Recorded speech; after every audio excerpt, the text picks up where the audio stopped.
يا حبيبي يا محمد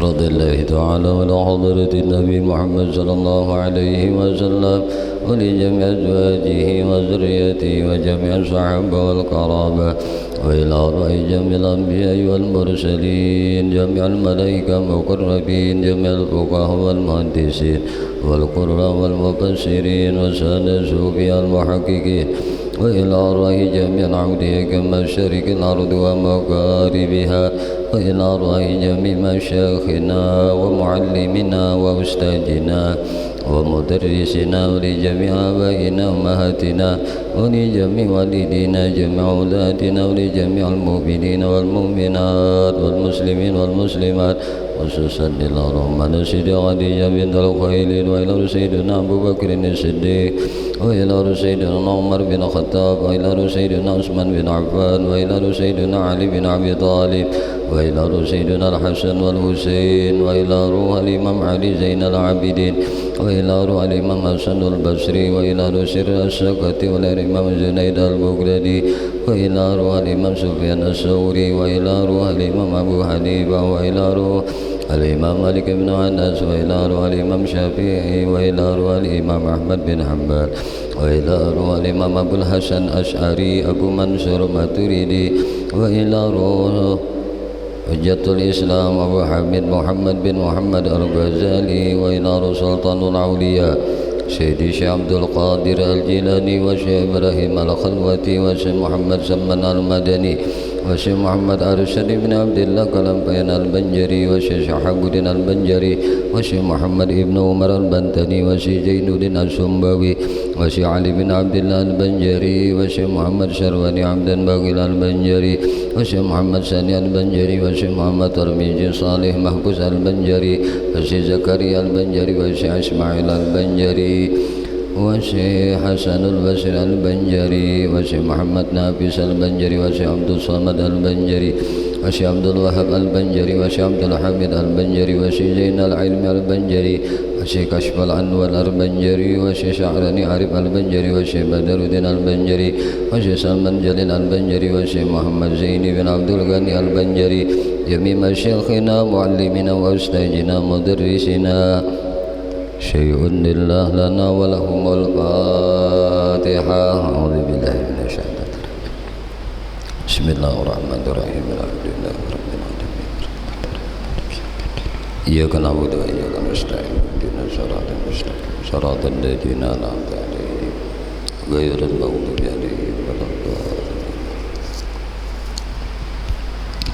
أعوذ بالله من الشيطان الرجيم بسم الله الرحمن الرحيم الحمد لله رب العالمين اللهم صل وسلم على سيدنا محمد وعلى آله وأصحابه أجمعين قالوا سبحانك لا علم لنا إلا ما علمتنا إنك أنت العليم الحكيم وتب علينا إنك أنت التواب الرحيم لا حول ولا قوة إلا بالله العلي العظيم لا حول ولا قوة إلا بالله العلي العظيم لا حول ولا قوة إلا بالله العلي العظيم العزيز العليم عدد كل حرف كتب ويكتب عبد العابدين ودهر الداهرين رب اشرح لي صدري ويسر لي أمري واحلل عقدة من لساني يفقهوا قولي رضينا بالله ربا وبالإسلام دينا وبمحمد نبيا ورسولا رضينا بالله ربا وبالإسلام دينا وبمحمد نبيا ورسولا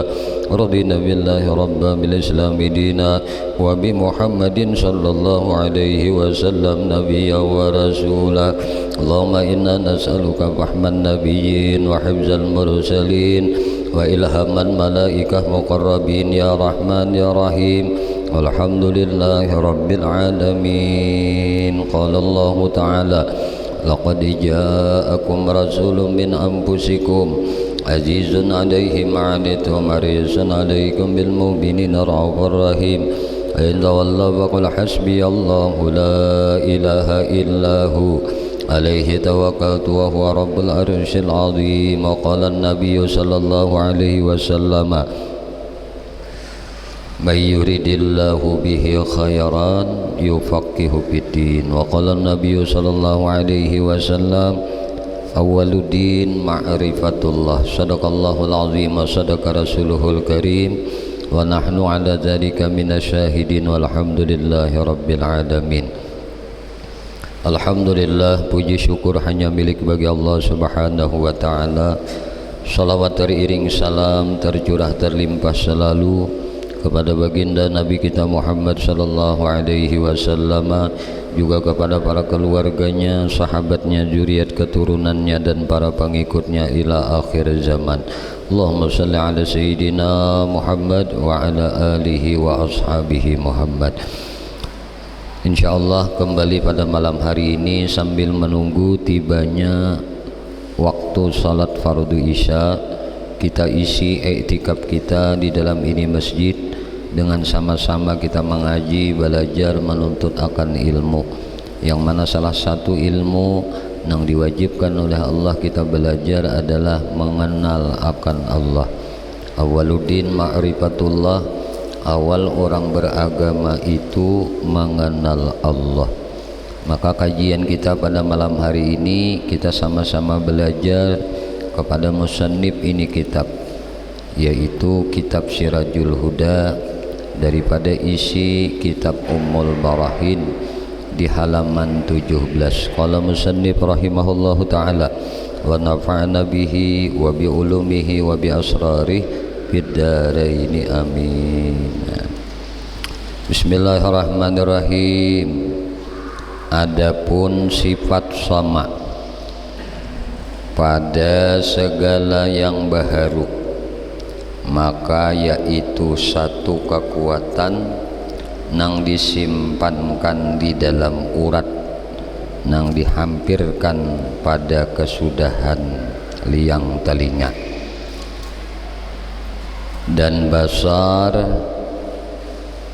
pada segala mereka itu, pada nang baharu nilah, maka yaitu satu kekuatan nang ditanamkan di dalam dua urat, nang bertemu keduanya pada alwan otak, atas halnya ada keadaannya, rupanya, atau atas dua adal yang bernyalakan satu daripada keduanya di atas belakang nang lainnya. Ini rupanya. Maka ta'rif keduanya, maka segala hukum, segala hukama, dan adapun ta'rif keduanya pada ahli sunnah wal jamaah, maka bermula sama itu satu kekuatan yang dijadikan oleh Allah Ta'ala di dalam dua telinga. Pendengaran itu adalah satu kekuatan yang dijadikannya oleh Allah di dalam dua telinga, dan basar itu, melihat itu, satu kekuatan, satu kuah yang dijadikan dia oleh Allah Ta'ala pada dua mata. Jadi sama nang muhaddas nang baharu ini, basar nang baharu ini, melihat nang baharu ini, mendengar nang baharu ini, ya kayak ini takrifnya. Nah, satu kekuatan nang dijadikan Tuhan andaknya di daun telinga. Nah, di mana di dalam lubang telinga tadi. Nah, di mana Tuhan mandaknya, nah, kekuatan itu tadi, sehingga apabila kekuatan itu tadi diangkat oleh Allah, dihilangkan oleh Allah, nah maka kekuatan telinganya itu walaupun bagus kada kawa mendengar juga. Kaitu juga mata, kekuatan yang Allah andak, Allah jadikan di mata tadi. Nah, biji matanya tuh ngarannya kurnia mata. Nah, ada kekuatan nang Allah jadikan di mata itu tadi. Nah, ini ngarannya penglihat dan pendengar nang baharu. Maka takrif keduanya tadi menurut segala hukama, takrif keduanya pada ahli sunnah nih, ujar orang ulama ahli sunnah, bermula sama itu satu kekuatan yang dijadikan dia oleh Allah Ta'ala di dalam dua telinga. Nah, dan basar itu satu kuat yang dijadikan dia oleh Allah Ta'ala pada dua mata. Dan sama itu, nah, pendengar itu terlebih afdal daripada basar. Jadi pendengar itu lebih utama daripada penglihat pada hak segala baharu. Artinya lawan nang baharu nih, mana lebih utamanya penglihat lawan pendengar?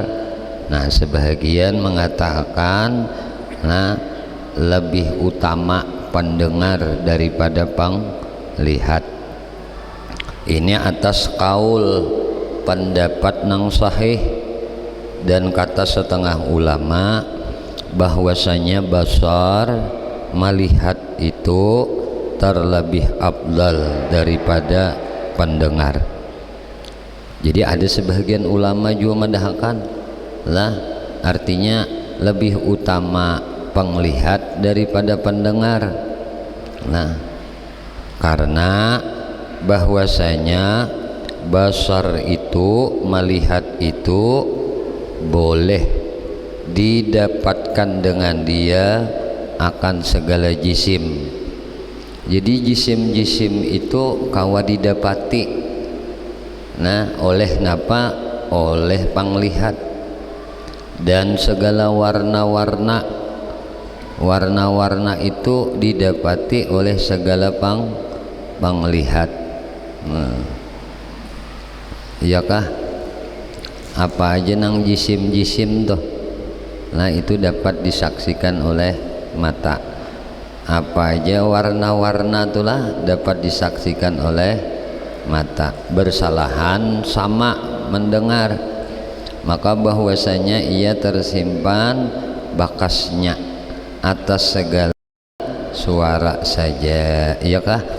Muntalinga itu tersimpannya nah semua suara, bakas suara, nah asar suara itu, nah itu dapat diterima oleh telinga, oleh pendengar tadi.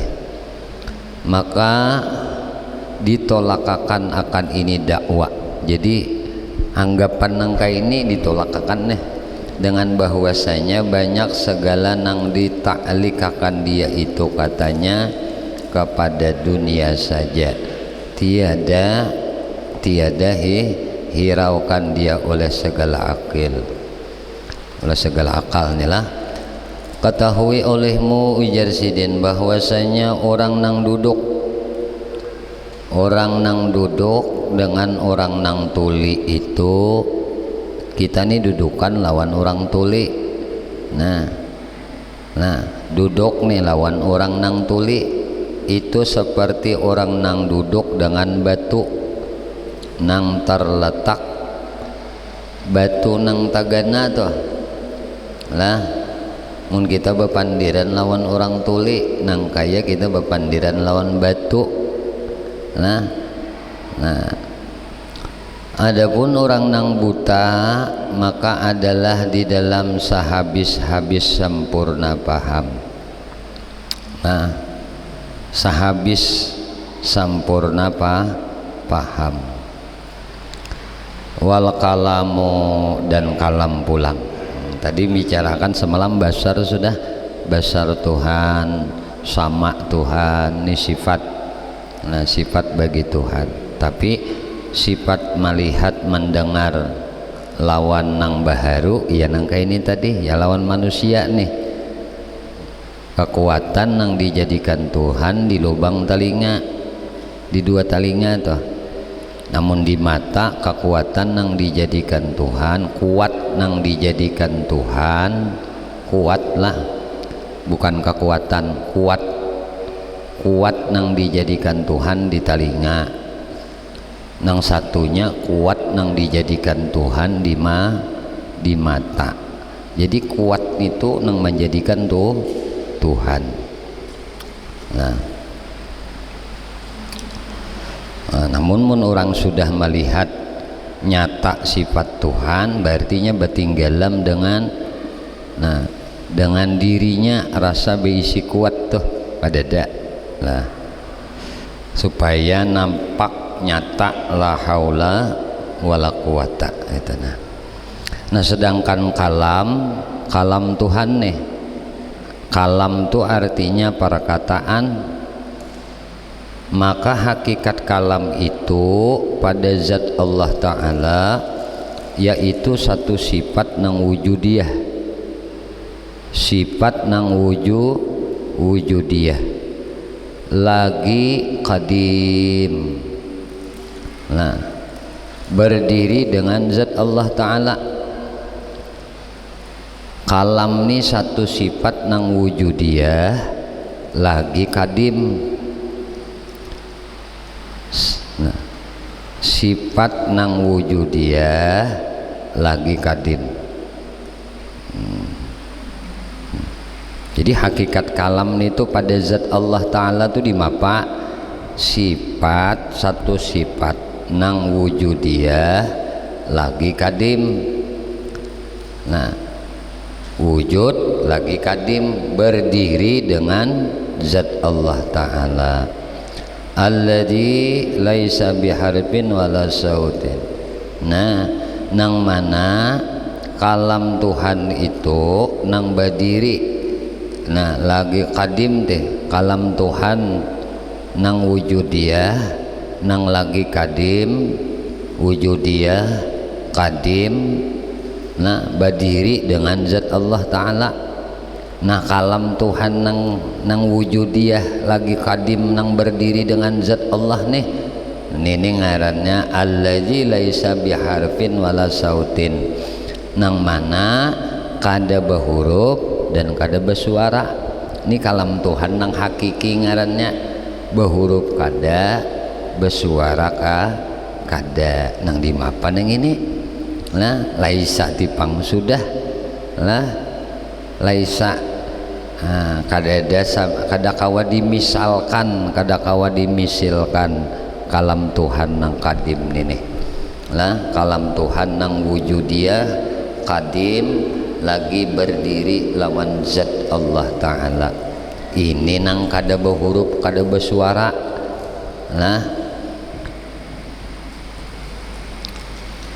yakni maha suci daripada segala sifat kalam nang baharu, daripada tadahulu dan tak kemudian.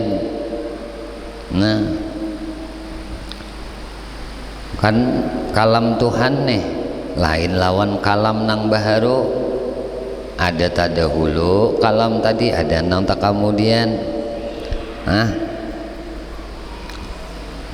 Wa yata'allaqu bima yata'allaqu bihil ilmu minal muta'alliqat, dan ta'alluq ia kalam tadi dengan barang nang ta'alluq ia dengan dia oleh ilmu, daripada segala tempat ta'alluq, daripada barang nang wajib dan segala nang mustahil dan segala nang harus.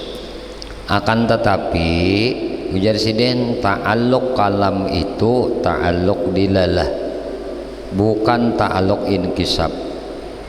Jadi nangaran ta'alluq kalam ning ini ta'alluq dilalah aja, bukan ta'alluq inkisab, bukan ta'alluq membuka.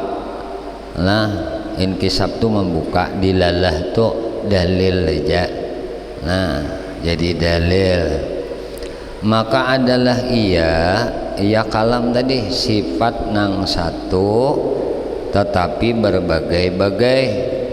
Satu aja sifat kalam toh tetapi berbagai-bagai ia dengan diiktibarkan segala ta'alluqnya, karena bahwasanya iya nah diiktibarkan, nah walaupun inya berbagai-bagai dengan diiktibarkan, nah diiktibar segala ta'alluqnya, karena bahwasanya iya maka ia ta'alluq dengan nah dengan amar. Kalam ini ta'alluqnya dengan amar, artinya dengan suruh, adalah ia amar ngarannya. Bila kalam tu ta'alluqnya dengan perintah maka amar ngarannya, dan jika ta'alluq ia dengan nahi maka tegah ngarannya. Nah adalah ia nahyan ngarannya, dan jika ta'alluq ia dengan wa'id, nah itu ngarannya wa'dun, janji. Bila dengan berpahala, bila janjinya dengan memberi pahala, maka ngarannya wa'dun ngarannya. Dan begitulah sampai kemana-mana dikiasakan. Nah, kiasakan, dan bermula segala ta'alluq kalam nang tersebut itu ta'alluq tanjizi kadim, melainkan amar dan nahi pada segala orang Asy'ariyah, maka bagi tiap-tiap satu daripada keduanya ta'alluq satu daripada keduanya ta'alluq keduanya kadim, yaitu ta'alluq keduanya dengan tiap-tiap mukallaf. Nah, dahulu daripada ada mereka itu, dan ta'alluq nang satu lagi ta'alluq tanjizi hadas, maka yaitu ta'alluq tiap-tiap satu daripada keduanya dengan tiap-tiap mukallaf. Kemudian daripada mereka itu, dan seperti dikatakan dan dinamakan kalam bagi sifat nang kadim nang berdiri dengan zat Allah itu, dinamakan pula kalam bagi segala lapas yang kita baca ini. Dan daripadanya perkataan Sayyidah Aisyah radhiyallahu anha, ma baina dabtil mashab kalamullah. Nah artinya barang yang antara dua tepi mashab itu kalamullah, yakni makhluk baginya, bukan daripada karangan segala makhluk. Maka telah dikatakan oleh musannif radhiyallahu taala anhu bahwasanya kalam labzi, ya ini lapas nang dibaca itu dalil, dan kalam nafsi yakni sifat nang berdiri dengan zat nang kadim itu madlul ngarannya. Nah jadi ada dalil ada madlul.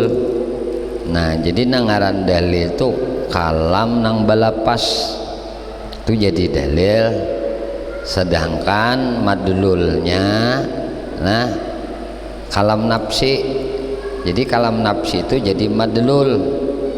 Nah amunnya kalam labzi, nah itu menjadi dalil. Nah amun madlulnya iya kalam nafsi.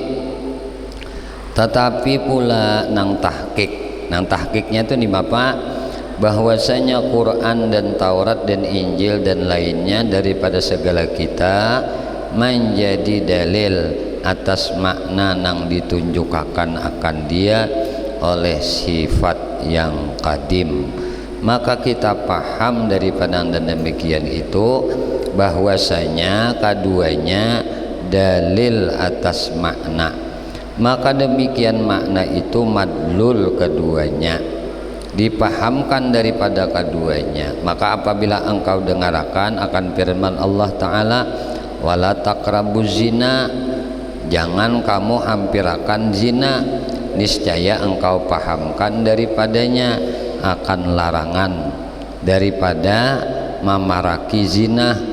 Dan jikalau dibuka Allah Ta'ala akan hijab antara engkau dan antaranya, niscaya engkau paham pula daripada sifat nang qadim itu akan demikian. Maka nyatalah daripada demikian itu bahwasanya madlul sifat nang qadim itu juga madlul kalam nang labzi.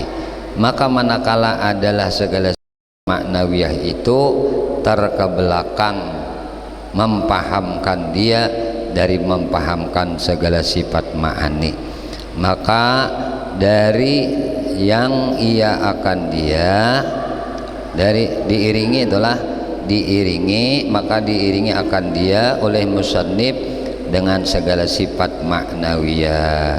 Maka berkata ia summa, nah sab'us sifat sama sifat ma'nawiyah. Wallahu a'lam. Di sini dulu lah. Nah, kita berdiri sambil mengurayakan apa yang kita kaji di dalam kitab ini.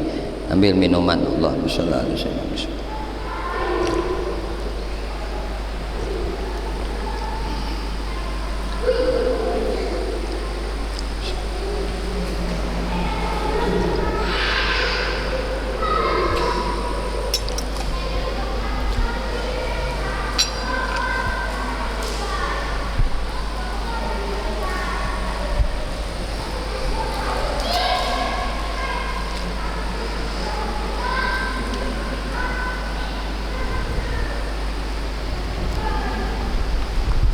Bismillahirrahmanirrahim. Allahumma shalli ala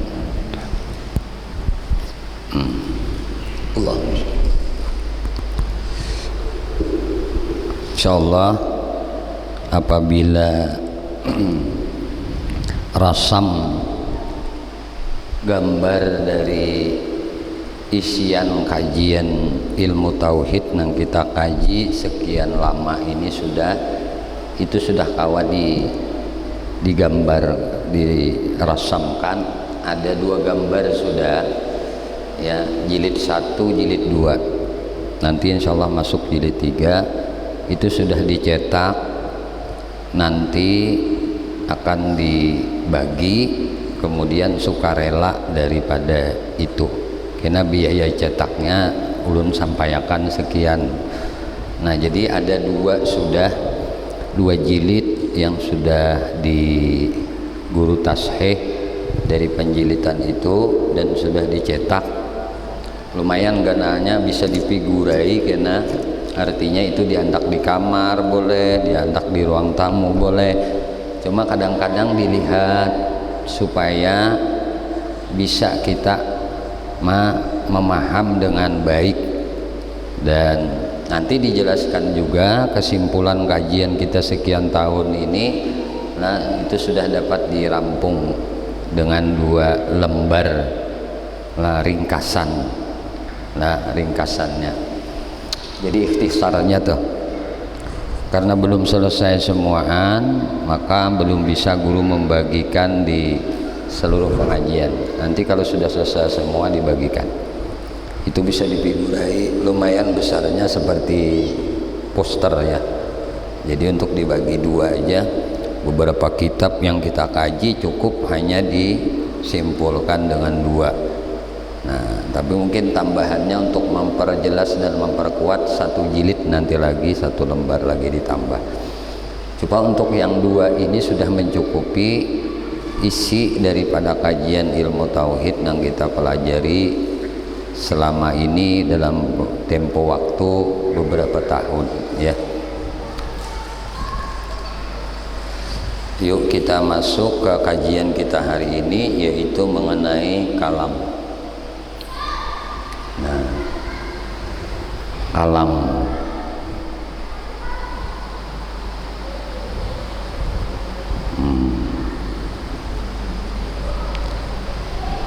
jadi kalam ini sifat bicara, bahasa kita bicara.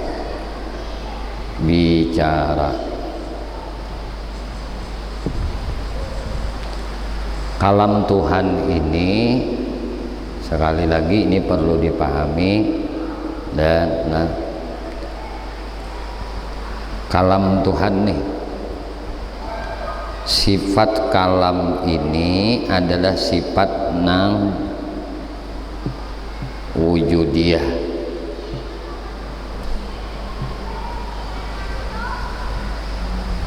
Wujudiyah lagi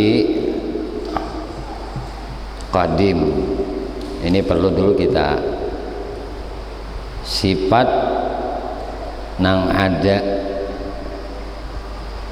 wujudiyah, nang ada lagi qadim, berdiri, berdiri pada zat Allah. Nah ini kalam nih, sifat kalam bicara itu ada hakikatnya sifat nang wujudiyah lagi qadim, wujudiyah qadim. Jadi sifat nang ada lagi qadim, berdiri pada zat Allah Ta'ala, ini kalam. Lalu kalam tadi kita bagi dua. Ada yang disebut labzi. Nah labzi, lapas.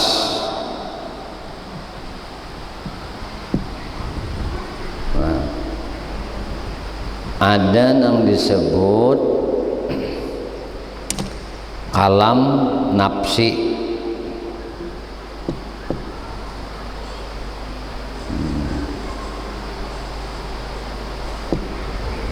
Nah, labzi ini disebut juga kalam nang ada huruf, ada suara. Nah,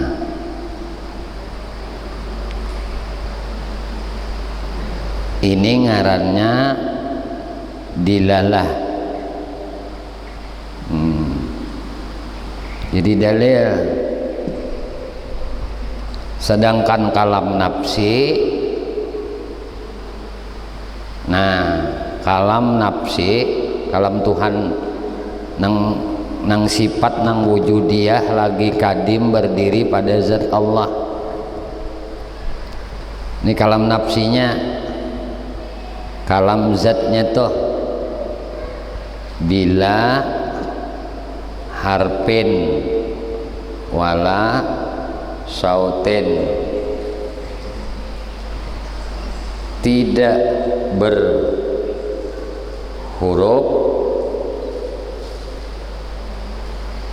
tidak bersuara.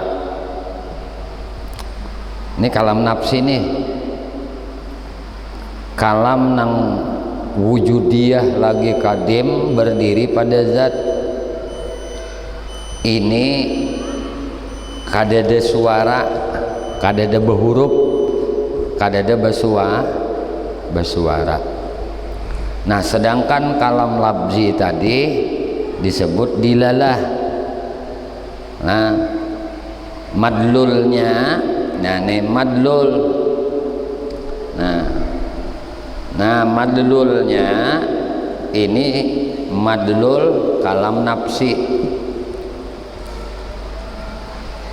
Dilalahnya kalam labzi, madlulnya kalam nafsi. Jadi kalam labzi ini menunjukkan kalam nafsi. Pahamlah?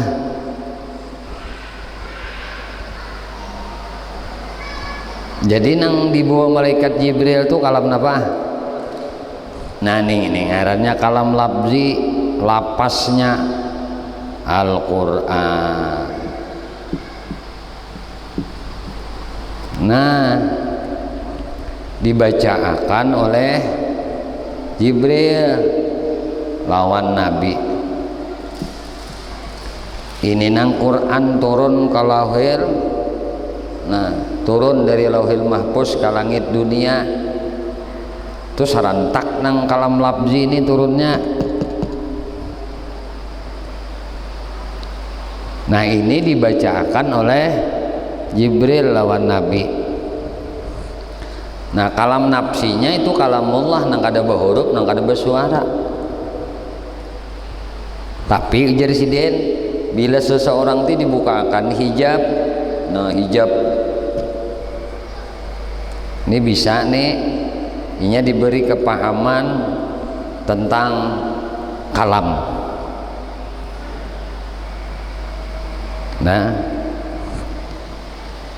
ayo kita bulik dulu ke kajian tasawuf sedikit. Di dalam kajian tasawuf ada yang disebut khatir.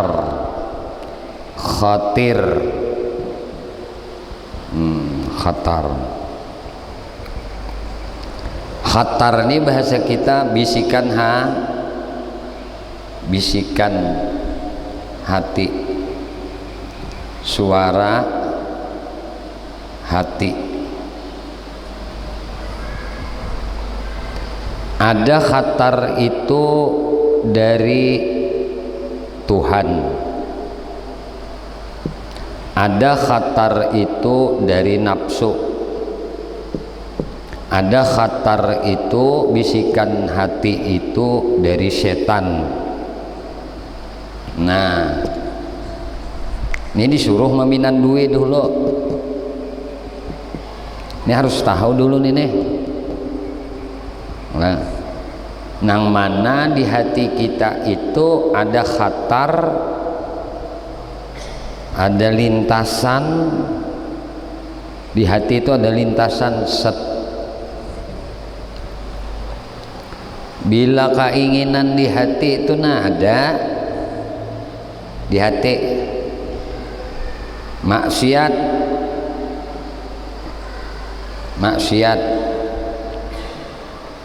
hendak berbuat dosa lawan Tuhan, di hati ini ada khatir nih. Lalu kan ada dalam bahasa ada kekhawatiran di hatiku jar. Aku nih khawatirnya masih ragu nih jar. Itu khatar ngarannya, suara hati, bisikan yang terlintas di hati. Bilainya segan bisikan tadi timbul hendak bermaksiat, macam-macam hendak berdusta, nah hendak menipu, hendak berkhianat, berzina, hendak mabuk, minum khamar, apa aja nang bisikan kada baik ada di hati nang kayak ini, ngarannya bisikan bermaksiat ngarannya. Bilainya Sidin tu mau ucap a'udzu billahi minasyaitonir rajim, imbah talintas nih keinginan hendak berdurhaka lawan Allah di hati, lalu Sidin sadar a'udzu billahi minasyaitonir rajim. Ya Sidin kenapa nang kayak ini ada keinginan hendak berdurhaka lawan Allah, hendak berdusta, hendak berkhianat lawan makhluk Allah, itu sama aja tujuannya bermaksiat, berdurhaka lawan Allah. Nah, maka ini ngarannya bisikan setan. Bila inya a'udzu billahi minasyaitonir rajim hilang, nah berarti ini ngarannya khatarnya setan. Paham sudah? Kawali sudah ma'anwakan. Ini terjadi setiap saat lawan kita. Kode nang isuk-isuk kemarian minggu kaina kada tiap saat lawan kita nih. Di hati kita nih ada aja terus lintasan. Lalu ketika bisikan kada baik bermaksiat tadi, langsung ujar Sidin naudzubillahi minasyaitonir rajim, ampih di hati ini kada ada lagi bisikan ini. Nah, ini ngarannya bisikan setan, bisikan nafsu. Nafsu ini condongnya bisikannya tuh untuk melalaikan kita kepada Allah atau mengabaikan yang tidak lebih utama. Contoh, seseorang A, ini seorang bapak misalnya, bapak di hatinya nih dibisiki. Jadi masalah nafsu ini membisiki bukan hanya perkara yang mubah saja, perkara ibadah pun dia akan bisikan. Nah, si bapak ini di hatinya ada niat nang baik, niat baik. Nah, apa niat baik? Tentukan ibadah. Contoh, orang ini berniat hendak sholat sunnah, sholat sunnat. Tetapi bapak ini punya sholat qadha yang belum bapak ini laksanakan, yang belum ibu ini laksanakan. Tapi di hatinya terlintas keinginan untuk melakukan sholat sunnat. Tapi bapak ini akalnya masih kada pikun, masih ingat, aku nih ada ketinggalan sembahyang fardu yang belum aku gawi, belum aku qadha, belum aku bayar. Membayar sembahyang fardu nang tertinggal itu hukumnya wajib.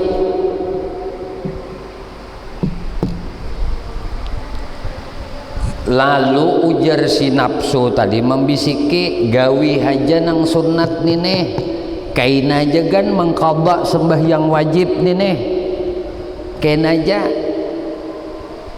Tampulu bulan Ramadan kesempatan menggawi tarawih itu pak bulan Ramadan, kada ada di bulan lain. Umpat tarawih aja kadusah mengqadha sembahyang zuhur ikam, sembahyang asar ikam, sembahyang subuh ikam, nang ikam tak tinggal tuh nyaman aja. Apalagi beberapa waktu aja kada banyak benar, ujar si nafsu nih. Lalu si bapak atau si ibu tadi kekeh menggawi sembahyang sunnat. Maka ini ngarannya khatar bisikan di hati tadi, bisikan nafsu. Sembahyang sunat nih bisikan nafsu, bukan bisikan Tuhan. Ini bisikan nafsu. Dan inya ini kada ampih nafsu ini membisiki di hati manusia kalau manusia itu kada menggawi akan apa nang dibisikakannya oleh nafsu tadi di hati. Nah kada ampih bisikinya pula. Tontong mengqadha sembahyang tadi 2 waktu atau sawaktu, imbahnya cacampuri aja lawan sembahyang sunat. Ujar si nafsu nih pula, padahal ini sembahyang sunat ini kada ada artinya di sisi Allah, bahkan hukumnya mardud. Nah, mardud ditolak oleh Allah. Arti ditolak kada bernilai, arti kada bernilai kada diterima.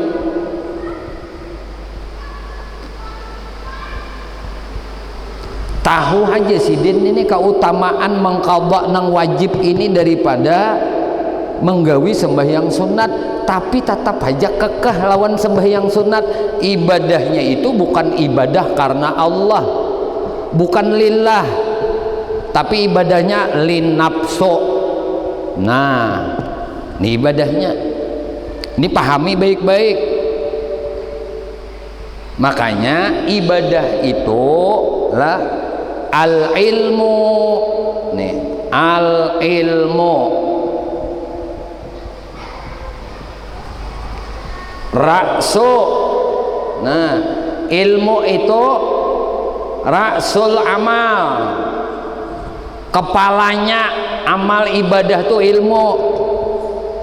Kalau beribadah tuh ada berilmu, ya bisa sia-sia. Ya nangka ini nih.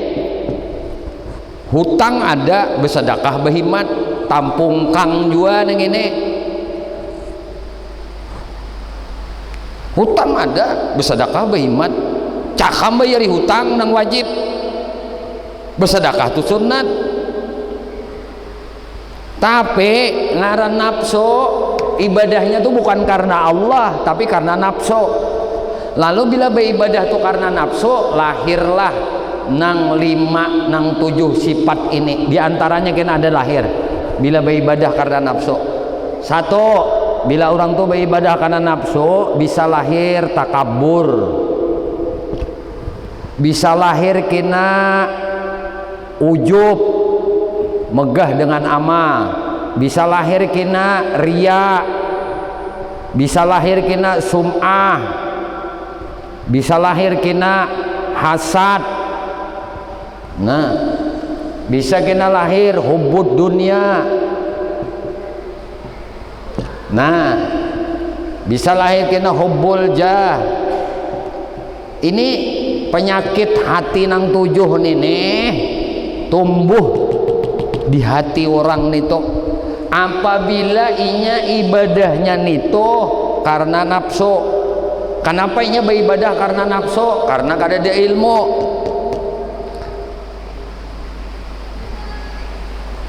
Atau ada ilmunya tapi ilmunya kada diberi manfaat oleh Allah. Tahu nangka ini nah mengqadha itu lebih utama, tapi udah hendak di sembahyang sunat, berarti kan nafsunya nih.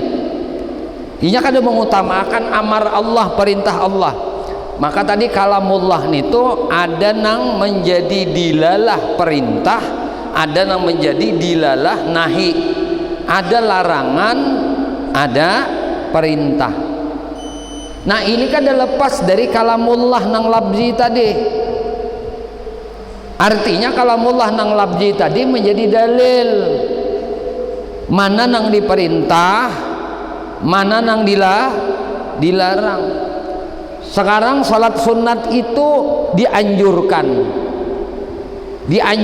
bukan diperintahkan. Nang diperintahkan tuh nang mangkaba sembahyang wajib dengan ini.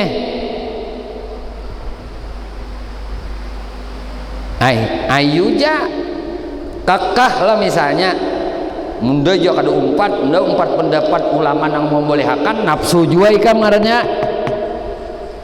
Ujar ulama ada pendapat boleh aja dulu ujar anak nang muakatnya nang rawatib ujar nang mairingi nang fardu tuh rawatib ujar tuh kada bisa diulang lagi. Ikam kawale menjamin umur ikam isuk ada.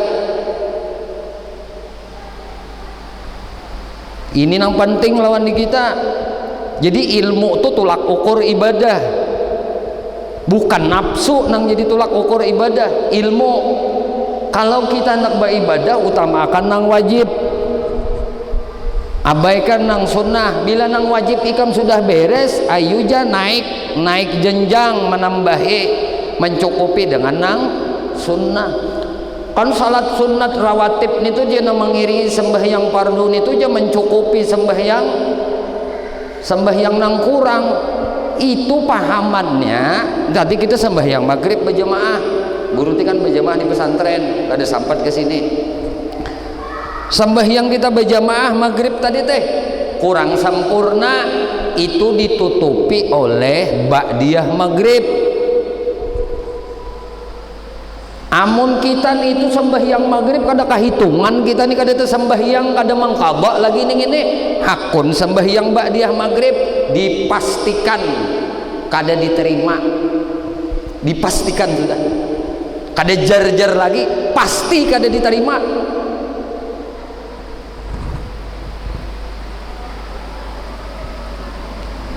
Anu guru aja ulun sawaktu aja kada sembahyang tatap kada diterima nang sunat, sawaktu aja subuh aja kada sembahyang,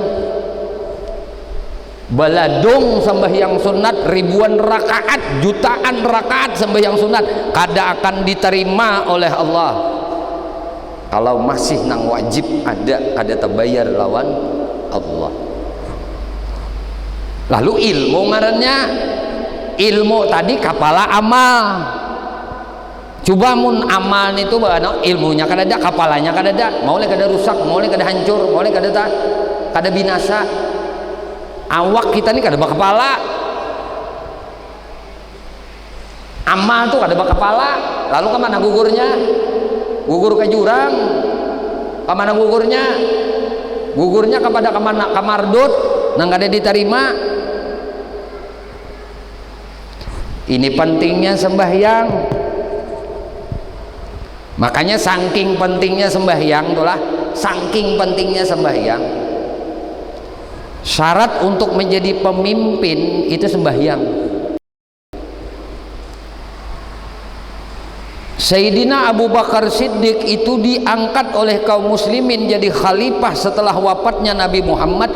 Itu bukan karena pertama Abu Bakar masuk Islam, bukan sahabat dekat Nabi, bukan karena menyumbangkan harta nang habis-habisan, hanya ada diri sidin aja, cinta lawan Allah, cinta lawan Rasulullah. Bukan itu sidin diangkat oleh kaum muslimin menjadi khalifah, geganti Nabi, pemimpin orang Islam. Apa sebabnya ya?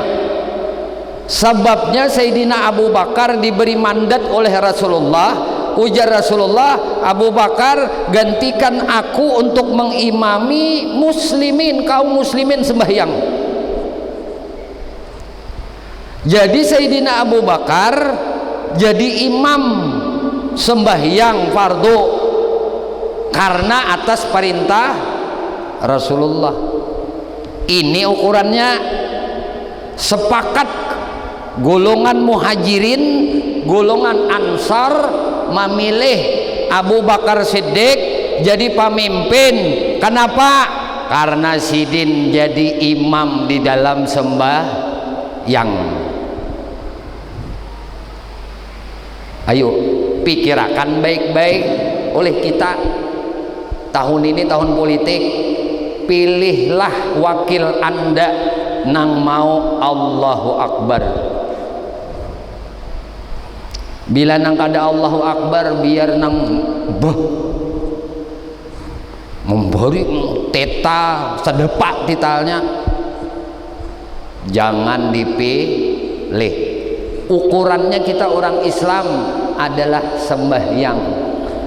Binya kada sembahyang, pray. Tapi aneh kalau ada nang memilih orang nang kada seiman lawan diinya, inya orang Islam, aneh. Maka di dalam Islam sudah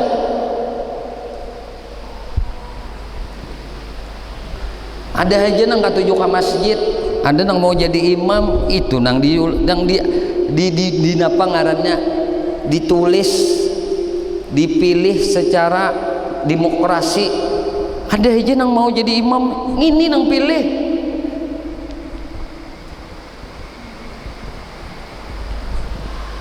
Memilih nang kada sembahyang,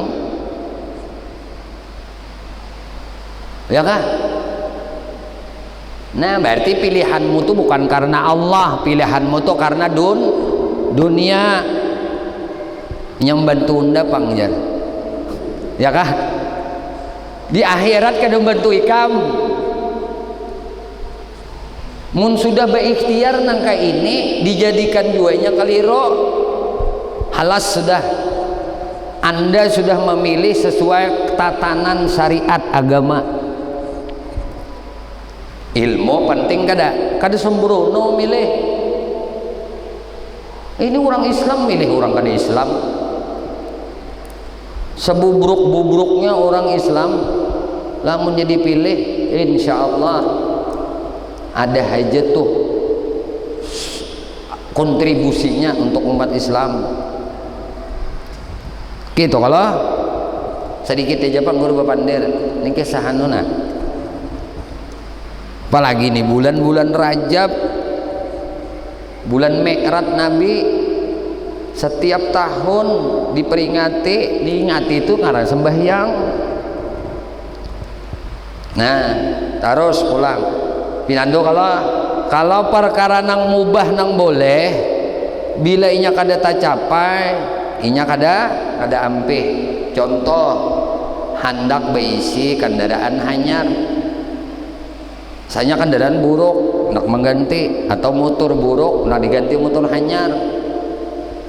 Handak nih sehari kada hilang ke handak tadi 2 hari 3 hari 4 hari 5 hari 6 hari seminggu sebulan 2 bulan setahun 2 tahun kada hilang keinginan handak mengganti motor hanyar, mengganti sepeda motor hanyar teh.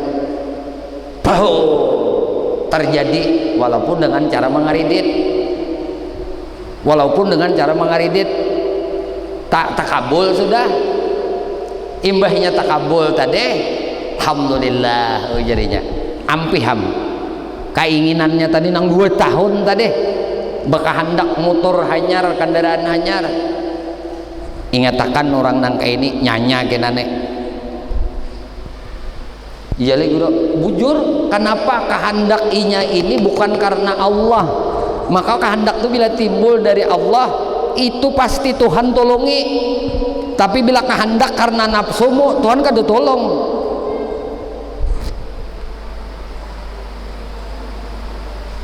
Makanya ya orang saleh itu sudah dipikirkan matang-matang, sudah ikam ambil keputusan kayak ini dengan cara mengeridit, jangan cara berhutang ini.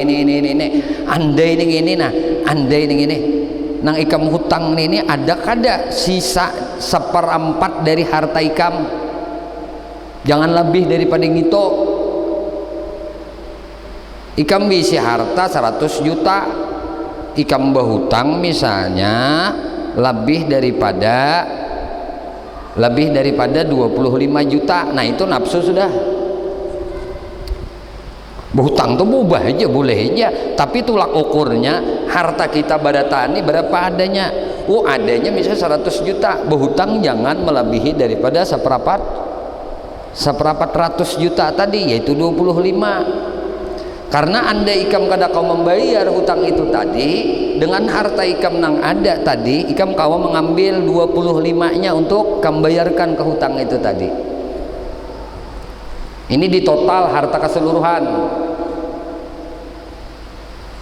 Amunnya berhutang saparo, ini bahaya. Ini sudah nafsu nih.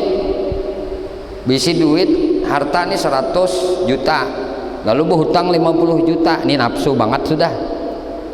Apalagi berhutang 75 juta. Harta seorang ada selawi juta, atau seorang nih ada lagi selawi juta aja mau dibayarkan ke hutang itu tadi. Ini makin nyanyuk gini orang nenek kada bertahanan. Nang kada nyanyuk tuh apa? Jangan berhutangan. Apa dia nyanyuk? Tapi bila inya tuh berhutang karena Allah Subhanahu wa taala, tahu berhutang karena Allah. Panitia masjid ini berhutang karena Allah, bukan karena nafsu. Karena Allah, karena Allah tuntung. Ada di masjid tahutang nang saumuran tahutang tuh ada di masjid. Udah ada pesantren nang saumuran tahutang tuh ada, karena bukan nafsu. Bawaannya apa? Berhutang karena Allah. Terbayar. Diri kita tuh kayak itu juga mestinya.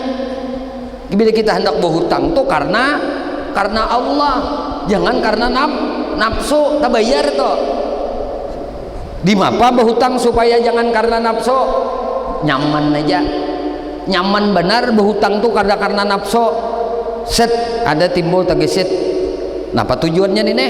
Maslahatkah, mudarahkah, atau perkara mubahkah? Tujuannya untuk maslahat ini, maslahat tujuannya. Lalu jadinya bismillah. Ini ditimbang dulu, timbang maslahatnya sehari 2, 3, 4, 5, 6, seminggu tak putusakan. Di apa ngarannya? Karena kita kan bisa memilih baik atau kadanya, ada istikharah ngarannya. Nah, salat memilih, minta pilihakan lawan Tuhan semingguan gawe. Binya 7 hari napa finalnya? Finalnya butang, hanyar butang. Binya finalnya jangan, kan usah menyakiti pikiran gena. Kenapa? Bawaannya nafsu. Nang dari Tuhan itu ngarannya spontan, set terbesit kebaikan. Nah itu dari Tuhan. Makanya dari Tuhan tuh keinginan ya jadi.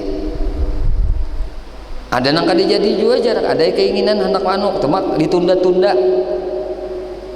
Akhirnya kada jadi. Napa ini? Ning ngarannya baangan-angan nang baik.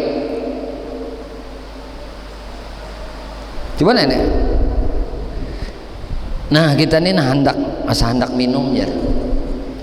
Ini binya Tuhan menghendakakan di hati dan Tuhan nyatakan kekawaan kemampuan naon di kita jadi. Bismillah.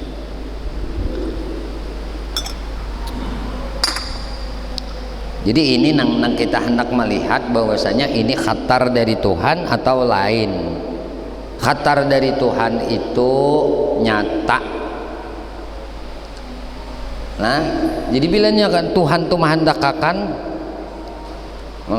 Tuhan tuh menghendakakan perkara nang mubah gawi kawa tuh gawinya nah itu ngarannya kehendak Tuhan. Bilanya nang kada kawa belum lagi dikehendaki Tuhan, tapi diilhamkan Tuhan aja hanya.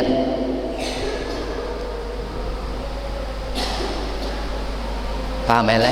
Nah ini guru kada lamakan sedikit lagi nangaran kalam Tuhan nang kada berhuruf kada bersuara tadi nampaknya keinginan baik di hati kita.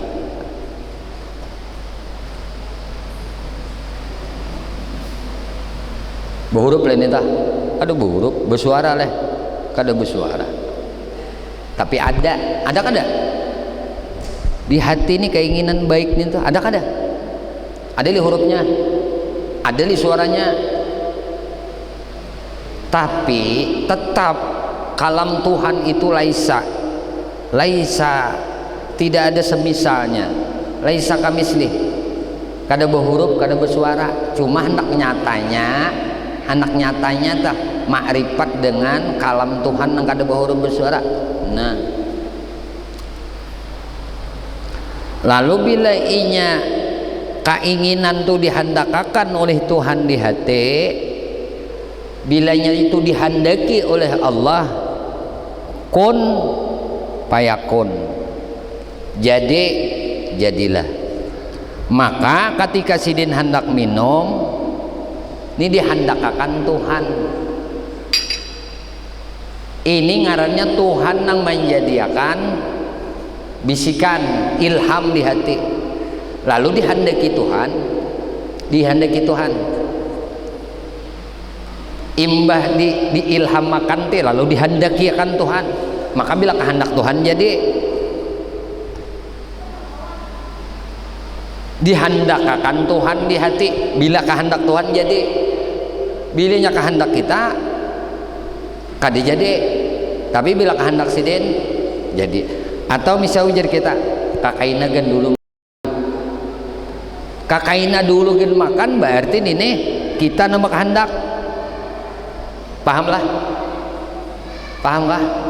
Karena kehendak Tuhan tuh pasti jadi banyak kehendak kita kada jadi. Lalu ujar kita ketika hati ini ada hendak makan, hendak minum, hendak mandi, hendak makan jar kakainagan dahulu makan nang kakainagan dahulu tuh kada jadi.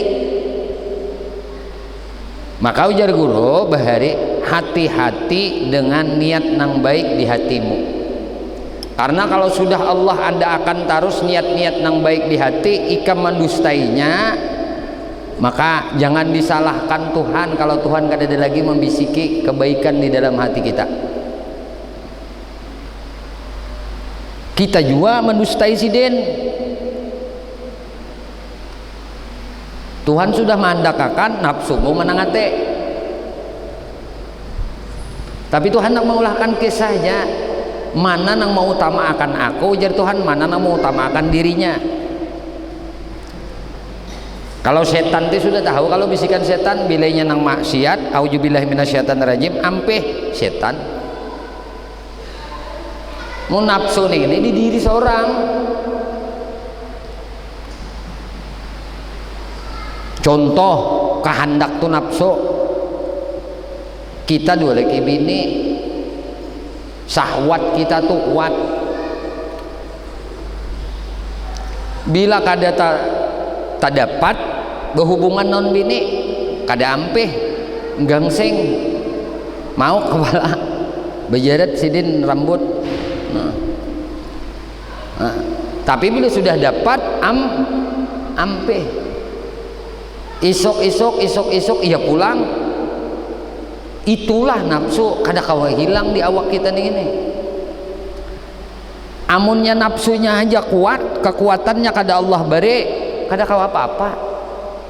Hendak kai nah kita nang tuha-tuhan hendak kai rancak metuha udah lalu ay kada bedaihan lawan tenaga tuh kada bedai lalu diarit sidin nah itu sidin kau mengendalikan nafsu sidin ngaranna. Mun sudah ngerti nih nangka inilah tadi kita bicara kalam. Jadi kalam Tuhan itu nah pada hakikatnya sifat nang wujudiyah lagi kadim berdiri di zat Allah subhanahu wa ta'ala. Kalam Tuhan nang hakiki itu nang sebenarnya itu kalam nafsinya Tuhan itu bila harpin wala sautin berhuruf kada bersuara kada itu kalam Tuhan nang hakiki. Lalu kalam Tuhan ada nang disebut kalam labzi ngarannya Quran. Al-Quran tuh kalam labzi ngarannya, ada lapasnya, ada suaranya, ada hurufnya, ada tulisannya, ada suaranya. Nah ini disebut kalam labzi. Kalam labzi ini menunjukkan akan kalam nang hakiki, nang menunjukkan tuh kalam Tuhan nang hakiki ini iya kalam labzi nih ya. Sudah berarti kalam labzi ini kenyataan kalam hakiki tek. Makanya Imam Ahmad bin Hambal tetap memadahkan Al-Quran adalah kalamullah. Orang Mu'tazilah kekeh makhluk karena ada hurufnya, ada suaranya. Ini bicara dalil dilalah lawan madlul tadi. Maka siapa yang memuliakan Al-Quran berarti dia memuliakan Allah. Jangan sembarangan mandak Al-Quran. Kenapa? Ini dilalah daripada kalam hakiki. Madlulnya itu kalam hakiki. Ini menunjukkan kalam Tuhan yang hakiki. Kadinya lain bang. Maka siapa yang kada bisa memuliakan Al-Quran samanya kada bisa memuliakan Allah. Bisa sudah. Makanya Quran itu tetap diandak setinggi-tinggi tempat. Paling banyak yang dibaca itu adalah kalam sidin. Yang membaca sidin dua pang pada hakikatnya. Karena sidin yang menjadikan bacaan lawan kita. Cuma sidin sandarakan nisbatakan lawan kita. Seolah kita yang membaca. Nah, sama dengan Al-Fatihah. Al-Fatihah itu kalamullah tapi diberiakan lawan si hamba. Maka ini Fatihah ini diwajibkan Tuhan membaca 17 kali sehari semalam. Asalnya kalam Tuhan. Al-Quran itu kalamullah, Al-Fatihah itu ummul Quran, kalamullah. Tapi jatuh Tuhan ku beriakan naon ikam nah hamba kuai. Napa diberiakan Tuhan naon di kita? Ini adalah bacaan bepipinta lawan Tuhan. Coba, kalau Tuhan menyuruh baca olehmu iyyaka na'budu wa iyyaka nasta'in. Itu siapa? Ampun kita kah? Ampun Tuhan kah?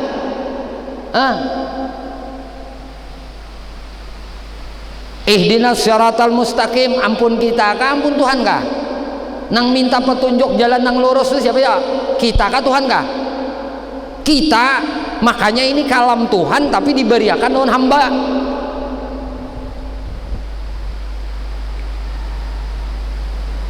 Makanya apa aja hajat kita Al-Fatihatu 5 quri'at lahu. Karena ini rahmannya Tuhan lawan hambanya. Ikam bilang baca ini meminta lawan aku dengan kalimat ini kubari aja Tuhan. Hati aja ulama-ulama tuh sedikit Al-Fatihah, dikit-dikit Al-Fatihah. Karena ini kalam untuk meminta kepada Tuhan. Kalamnya kalamku ujar Tuhan, tapi kuberikan wanikam, kuperuntukkan untuk kalian. Ini aja Fatihah ini nang wajib kita membaca dengan bertajwid. Memang kalam seberatan, cuma nang wajib banget ya nang ini Fatihah nih. Nah kayak itulah kita dalam kehidupan ini. Nah kalau sudah ma'rifat dengan kalamullah nang kada bahuruf nang kada bersuara, lalu ada kalam labzinya yaitu Al-Quran. Mun hendak bercakap dengan Tuhan baca Quran, kita baca tabarak bercakap lawan Tuhan, kita baca Fatihah 4 bercakap lawan Tuhan, kita baca Waqiah bercakap lawan Tuhan, kita baca Yasin bercakap lawan Tuhan. Apa saja ayat Al-Quran yang dibaca kita bercakap dengan Allah Subhanahu wa ta'ala. Wallahu alam bisawab. Ya Allah, ya Tuhan kami memohon kepada Engkau ampuni dosa kami ya Allah, dosa ibu bapak kami ya Allah, dosa guru-guru kami ya Allah, dosa istri kami, suami kami, anak cucu kami, sahabat kami, jiran kami, tetangga kami, dan dosa-dosa seluruh kaum muslimin dan muslimat, kaum mukminin dan mukminat ya Allah. Istiqamahkan kami di dalam bertaubat, di dalam beristighfar, di dalam berzikir, dalam beramal ibadah kepadamu, dalam bersalawat kepada nabimu, di dalam menuntut ilmu ya Allah. Kami memohon kepada Engkau berkah Nabi Engkau Muhammad, berkah keluarga Nabi Engkau Muhammad, berkah para sahabat Nabi Engkau Muhammad, berkah para wali-wali Engkau ya Allah, berkah orang-orang soleh ya Allah, berkah guru-guru kami ya Allah, dan berkah kedua orang tua kami ya Allah. Matikan kami barataan dalam keadaan husnul khatimah bi syafaati Rasulillah sallallahu alaihi wasallam. Amin Allahumma amin. Sallallahu alaihi wasallam Muhammadin wa ala alihi wasallam. Alhamdulillah rabbil alamin. Minta halal, minta ikhlas, minta ridha, ampun, maaf zahir batin dunia akhirat. Usikum an nafsi bi taqwallah. Subhanakallah wa bihamdika asyhadu an la ilaha illa anta astaghfiruka wa atubu ilaik. Alhamdulillah, masyaallah, la quwata illa billah. Langsung kamatlah. Bismillah. Ya Allah.